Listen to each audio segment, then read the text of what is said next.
அனைவருக்கும் வணக்கம். நம்ம இன்னைக்கு பார்க்க போகிறது ஹைட்ரேஷனுங்க.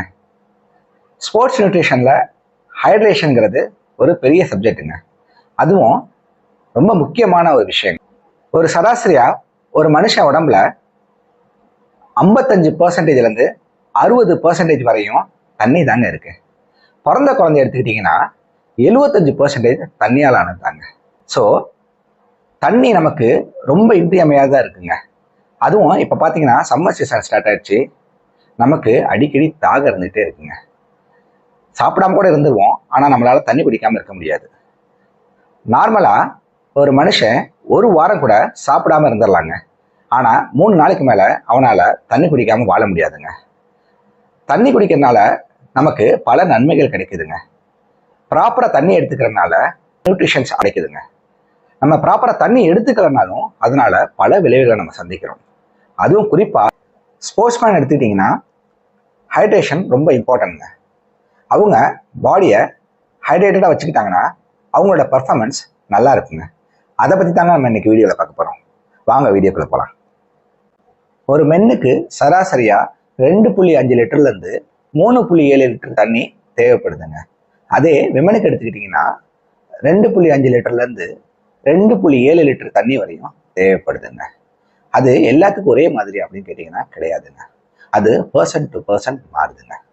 அதாவது அவங்களோட கிளைமேட் கண்டிஷனை பொறுத்து மாறுது, அவங்க பண்ணுற ஆக்டிவிட்டியை பொறுத்து மாறுது, அவங்களோட உடல் பருமனை பொறுத்து மாறுது.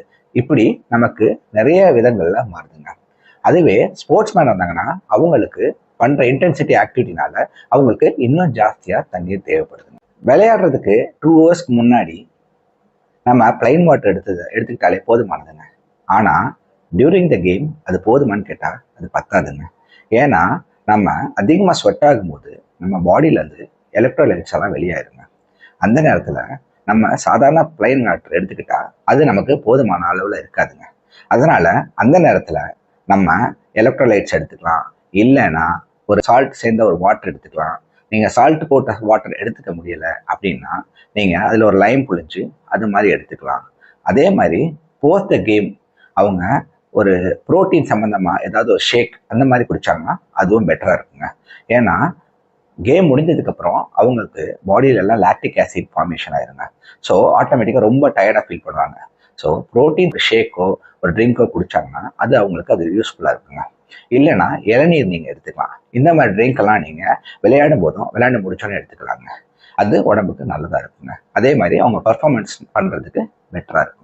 ப்ராப்பர் ஹைட்ரேஷன் ஸ்ட்ராட்டஜி அப்படின்னாலே நம்ம பிஃபோர் தண்ணி குடிக்கணும், டூரிங் த கேம் தண்ணி குடிக்கணும், ஆஃப்டர் த கேம் தண்ணி குடிக்கணுங்க. அதாங்க ப்ராப்பர் ஹைட்ரேஷன். நம்ம இப்படி தண்ணியை ப்ராப்பராக எடுத்துக்கலன்னா நமக்கு என்னென்ன பிரச்சனைகள் வரும் அப்படிங்கிறத பற்றி பார்க்கலாங்க. நம்ம பாடி வெயிட்டில் இருந்து 2% மேலே ஸ்வெட்டு வெளியாயிருச்சுன்னா நமக்கு நெகட்டிவ் இம்பேக்ட் வர ஆரம்பிச்சிருங்க. அதாவது கேமில் பர்ஃபார்மன்ஸ் குறைய ஆரம்பிச்சிருங்க. அதனால் நம்ம பிரெயின் சுருங்க ஆரம்பிச்சோம். அது மூலமாக நமக்கு நிறைய இஷ்யூஸ் இருக்குங்க. அதாவது நம்மளால் கான்சன்ட்ரேட் பண்ணி பார்க்க முடியாது, ஃபோக்கஸ்டாக இருக்க முடியாது, தடுமாற்றங்கள் இருக்கும், ரியாக்ஷன் டைமிங் ரொம்ப கம்மியாயிருங்க. நம்ம ப்ராப்பராக தண்ணி எடுத்துக்கலன்னா நமக்கு விளையாடும் போது பார்த்தீங்கன்னா கிராம்ஸ் வரும். கிராம்ஸ் வர்றதுக்கு காரணமே மெயினாக நம்ம தண்ணி எடுத்துக்காது தாங்க. அது இல்லாமல் பார்த்தீங்கன்னா சில நேரத்தில் தலைவலிக்க ஆரம்பிச்சிடும். டீஹைட்ரேட் ஆக ஆக நமக்கு தலைவலிக்க ஆரம்பிச்சிடும். அதுக்கு காரணமும் அதாங்க.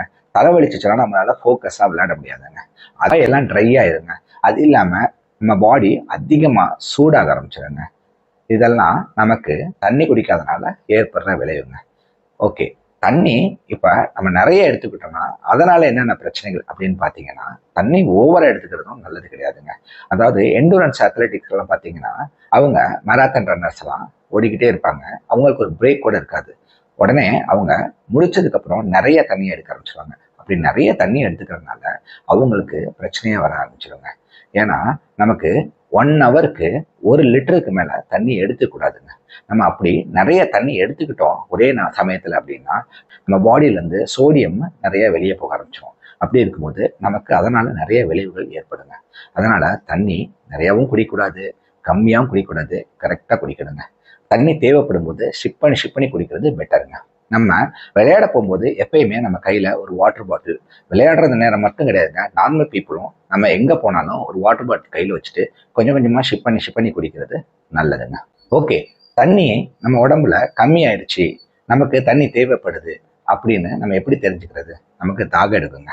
அப்படி இல்லைன்னா ஒரு வெயிங் மிஷினில் விளையாடுறதுக்கு முன்னாடி நம்ம எவ்வளோ வெயிட் இருக்குன்னு பார்த்துட்டு, அதுக்கப்புறம் ஒரு 1 ஹவர் ஏதோ ஒரு ஈவெண்ட் விளையாடுறோம் அப்படின்னா, விளையாண்டு முடிச்சுட்டு வந்து எவ்வளவு நம்ம வெயிட் இருக்கமோ அப்படின்னு பார்த்துட்டு, அதில் டிஃப்ரென்ஸ் எவ்வளோ இருக்கோ அவ்வளோ தண்ணி எடுத்துக்கிட்டா அது பெட்டருங்க. அது இல்லாமல் நம்ம யூரின் கலர் பேல் எல்லோவில் இருந்துச்சுன்னா நம்ம பாடி ஹைட்ரேட்டடாக இருக்குன்னு அர்த்தங்க. அப்படி இல்லைன்னா நம்ம தண்ணி கண்டிப்பாக குடிச்சாகுங்க. நம்ம இப்படி தண்ணி குடிக்கிறதுனால நம்மளோட பர்ஃபார்மன்ஸ் கண்டிப்பாக நல்லபடியாக இருக்குங்க. இப்போ பேரண்ட்ஸு நார்மலாக பார்த்தீங்கன்னா, சார் என்ன சாப்பிடணும் சார், அவனுக்கு ஏதாவது டயட் சொல்லுங்கள் சார் அப்படின்னு சொல்லி தான் கேட்குறாங்க. ஆனால் தண்ணி குடிக்கணும் அப்படிங்கிறத பற்றி யாரும் கவலைப்படுறது இல்லைங்க. தண்ணி ரொம்ப இம்பார்ட்டண்டான ஒரு விஷயங்க. ஸோ தண்ணி குடிக்கிறோன்னா இவ்வளோ பிரச்சனைகள் இருக்குது. அதனால் நல்லா தண்ணி எடுத்துக்கங்க. அதுவும் இந்த சம்மர் சீசனில் எல்லாருமே ஹைட்ரேட்டடாக இருங்க, ஹெல்த்தியாக உடம்பு வச்சுக்கோங்க. இந்த வீடியோ உங்களுக்கு ரொம்ப யூஸ்ஃபுல்லாக இருக்கும்னு நினைக்கிறேன். யூஸ்ஃபுல்லாக இருந்தால் சப்ஸ்கிரைப் பண்ணுங்கள், நம்ம சேனலை லைக் பண்ணுங்கள், மற்றவங்களுக்கு ஷேர் பண்ணுங்கள். இவர்களுடன் உங்களை அடுத்த இணைப்பில் இணைக்கும் வரை உங்களிடம் விடைபெறுவது உங்கள் ரஜினிகாந்த். நன்றி, வணக்கம்.